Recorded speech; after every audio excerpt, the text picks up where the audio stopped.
Porque na nossa vida cotidiana nos falta muito tempo para ser aquilo que a gente é, que nós somos seres humanos. Mas o ritmo da nossa vida, né? Muitas vezes na luta.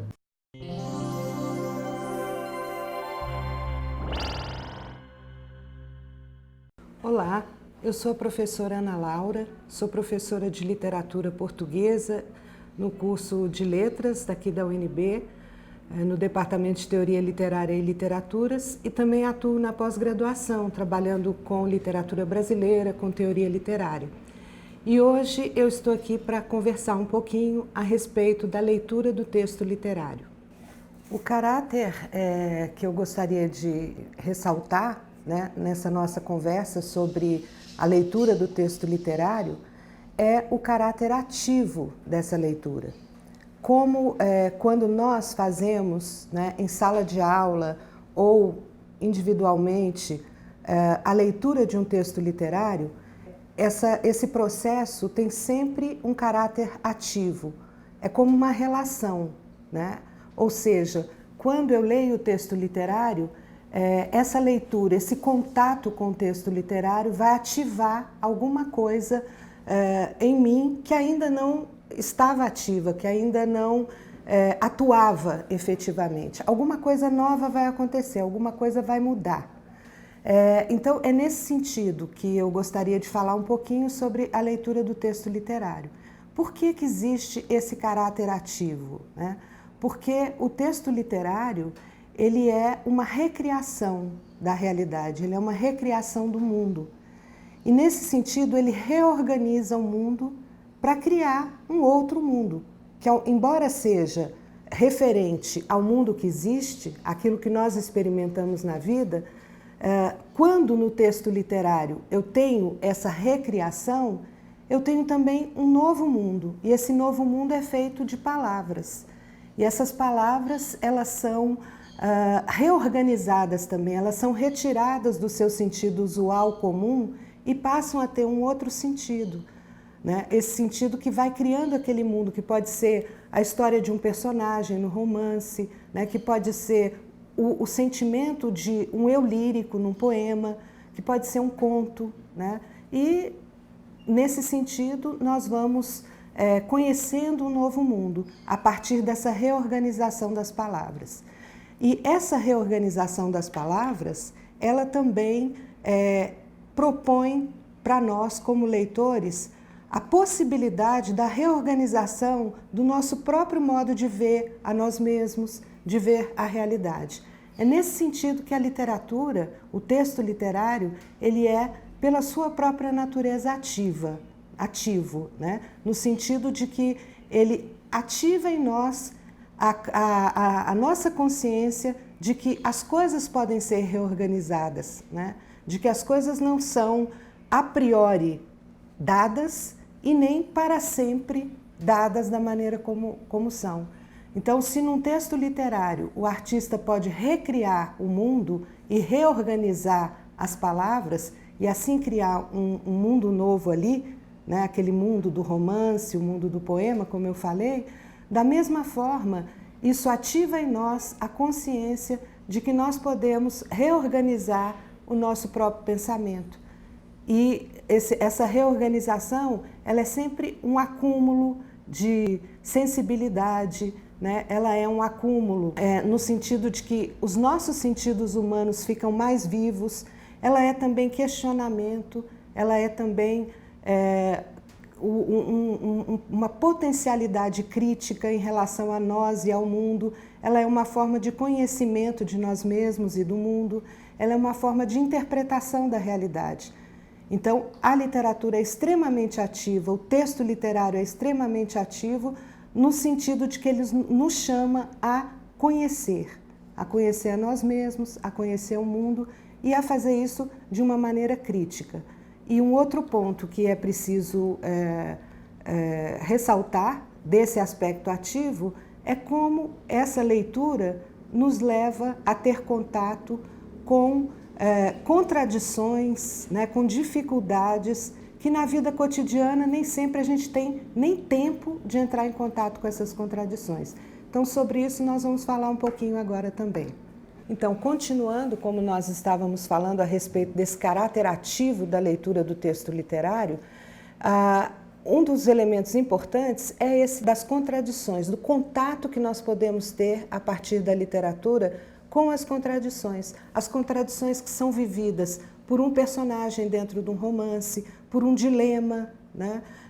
Dentro de um poema também essas contradições aparecem, às vezes na própria forma do poema, na maneira como o poema se organiza, por exemplo, em expressões e imagens que são contrárias, que são contraditórias, que na literatura nós chamamos na escola de antíteses, de paradoxos. Então, entrar em contato com esses paradoxos é muito importante. É um aspecto ativo, e ativo no sentido da nossa humanização, porque na nossa vida cotidiana nos falta muito tempo para ser aquilo que a gente é, que nós somos seres humanos. Mas o ritmo da nossa vida, né, muitas vezes na luta, né, por ganhar o pão, nas relações que são intermediadas muitas vezes por interesses que não são os interesses da própria humanização, nós não temos nem o tempo para viver humanamente as nossas relações. E a literatura exige de nós esse tempo, porque quando eu vou ler um poema, eu preciso ler uma vez, outra vez, para ir me achegando àquele mundo. Da mesma forma, um romance. Então, ela já exige um tempo que é um tempo diferente do tempo que nós vivemos no nosso cotidiano. E esse tempo que a gente abre, né, para ler um texto literário é um tempo para nós mesmos, para a nossa humanização. E essa humanização, ao contrário do que muitas vezes a gente pensa, ela vem exatamente pelo contato com essas contradições.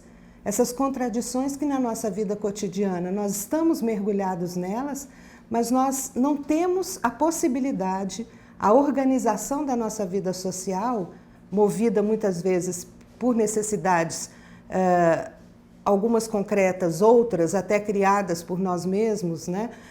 Essas necessidades muitas vezes nos impedem de entrar em contato e de compreender essas contradições. E sem a compreensão dessas contradições, o que nós perdemos é a nossa própria humanidade, a nossa própria vida. Porque é exatamente a partir de contradições que nós vamos crescendo e nos tornando pessoas e vivendo uma vida de seres humanos efetivamente. Então, esse é um elemento importante da leitura do texto literário. Entrar em contato com as contradições e perceber, a partir do processo de contato com o texto criativo, literário, as razões, né, sociais, as razões reais, concretas dessas contradições. Então, esse é um ponto. O outro ponto, que é o último hoje, dessa nossa conversa sobre o texto literário, a leitura do texto literário, é o ponto que diz respeito ao fato de que a literatura ela é uma crítica da vida e, ao mesmo tempo, ela é uma forma de descobrir o núcleo da vida. Então, ela conjuga, né, esses dois elementos que são bastante contraditórios, se a gente for pensar com cuidado, né? Talvez a contradição central aí do texto literário, que de alguma maneira é também uma contradição forte da nossa vida, né? Da nossa vida cotidiana, porque quando eu tomo contato com elementos da realidade que eu considero, que eu faço uma crítica em relação a eles, né? E que às vezes são elementos tão duros, tão difíceis, que nos fazem pensar se até a vida vale a pena, né?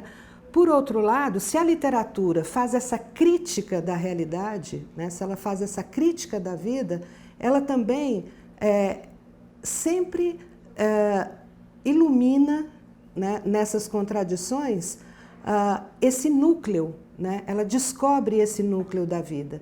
Ou seja, ela também sempre nos mostra a necessidade de superação, a necessidade de resolução dessas contradições para que a gente possa avançar, né, num sentido genérico, né, no sentido avançar como sociedade, avançar como humanidade. Então, esses dois pontos, a crítica da vida e, ao mesmo tempo, descobrir esse núcleo da vida, descobrir as possibilidades de superação. E uma coisa muito importante que a literatura mostra, né, na medida em que nós percebemos que é possível reorganizar, né, é possível transformar, é possível modificar a partir do conhecimento, é que os agentes dessa modificação, os agentes dessa transformação somos nós mesmos, não individualmente, né, mas na nossa relação, na sociabilidade humana. Então, esse é um ponto que é central dentro da literatura, né? Essa defesa da nossa humanidade. Um grande professor de literatura, né? O professor Antônio Cândido, que quase todo mundo que gosta e estuda literatura conhece, ele fala exatamente sobre esse caráter humanizador da arte, essa força da literatura de nos humanizar. E esse é o maior efeito ativo. Todo contato com o texto literário produz em nós, de alguma maneira, essa transformação, né? Não é uma coisa mágica, mas é algo que vai se construindo, que vai potencializando a nossa visão crítica e que vai abrindo os nossos olhos para o nosso as possibilidades e a necessidade que nós temos de atuar sobre a nossa própria vida, sobre a nossa própria realidade. Então, para finalizar, eu desejo que todos possam ter um contato maior com a literatura, né, que esse pequeno vídeo possa ter ajudado de alguma maneira, instigado, né, quem está aqui compartilhando esse momento agora aí, vendo o vídeo, que a gente possa ter mais contato com a literatura, né, e que a gente possa, a partir dela, buscar a humanização, buscar um mundo melhor, né, buscar uma outra forma de enxergar de uma maneira crítica a nossa realidade. Acho que nunca nós precisamos tanto de literatura, não é à toa que às vezes ela é um pouco temida e desvalorizada, exatamente pela sua força transformadora, né? Que no fundo é a nossa força, a força de cada ser humano. E eu espero que esse vídeo possa ajudar nesse sentido. E agradeço muito a atenção de vocês.